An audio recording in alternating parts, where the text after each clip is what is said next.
اهلين امي، امتى جيتوا؟ هلا جينا. يلا امي انت وياه فوتوا غسلوا ايديكم وفوتوا درسوا قوام لبين ما يجي ابوكم.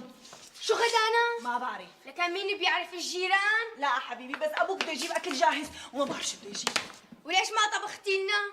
مع اساس بدك تطبخي رز بفول قال والله عال يا نص نصيص، مو باقي غيرك، بكره ما تتجوز حاسب مرتك. الجوال وما حلو ويا مثل البدر ويا سبحان الخلق.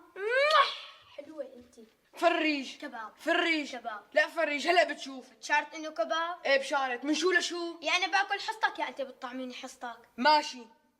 نعم. وانا شو بستفيد من كل هالشغله؟ على حالتين رح اخسر. بدك ما بدك تنباع بالعزاء. هي اجى عميد الاسره.